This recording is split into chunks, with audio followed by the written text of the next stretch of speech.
Okay बच्चों, आज हम करेंगे वर्क एनर्जी थ्योरम। सबसे पहले हमें वर्क एनर्जी थ्योरम को जानना होगा। वर्क एनर्जी थ्योरम जो होती है आपका होता है कि change in kinetic energy is called work energy theorem. जैसे कि मैंने पिछली क्लास में वर्क डन को काइनेटिक एनर्जी बताया था, तो वर्क डन को जब मैंने काइनेटिक एनर्जी बताया था तो उसमें U बराबर 0 मान लिया। अगर मैं वहां 0 नहीं मानता तो आपका फॉर्मूला जो था वो चेंज इन काइनेटिक एनर्जी निकलता। इसी चीज को हम बोलते हैं वर्क एनर्जी थ्योरम। इस फॉर्मूले का वर्क एनर्जी W बराबर आपका है change in kinetic energy is called work energy theorem. इस चीज को हम प्रूव करते हैं। ठीक है, मान लेते हैं कि एक कोई बॉक्स है या कोई बॉल है। ठीक है, मान लिया कि ये बॉल है। इस बॉल की जो वेलोसिटी है, इनिशियल वेलोसिटी है वो u है।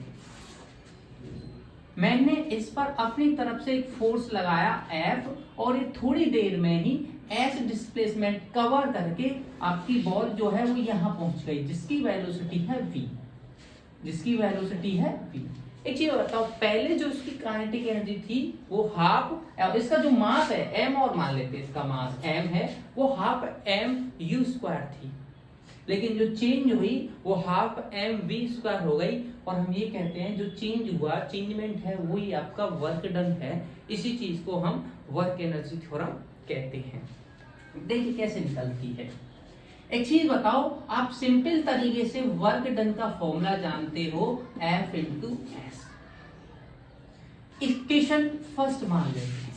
ठीक, अगर मैं बात करूं from Newton second law, from Newton second law, तो न्यूटन सेकंड लॉ जो है वो है F इक्वल टू ma।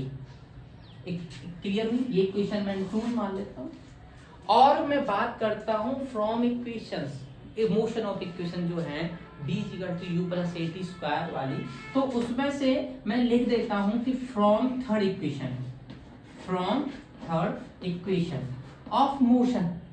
ठीक है, तो वो ये थी v square minus u square is equal to 2as।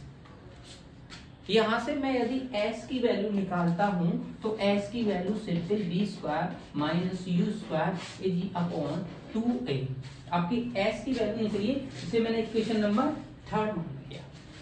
Equation third और 2 से f एंड s की वैल्यू को मैं पहली इक्वेशन में यदि पुट करता हूं तो आपका जो फॉर्मूला है वो इस तरीके से बन जाए, f की जगह ma इंटू और s की जगह जो है वो आपका v square minus u square upon 2a रखा जाएगा। a से एक कैंसिल आउट हो गया तो आपका जो बचा m का मल्टीप्लाई v से किया, v square minus m u square upon 2 बचा।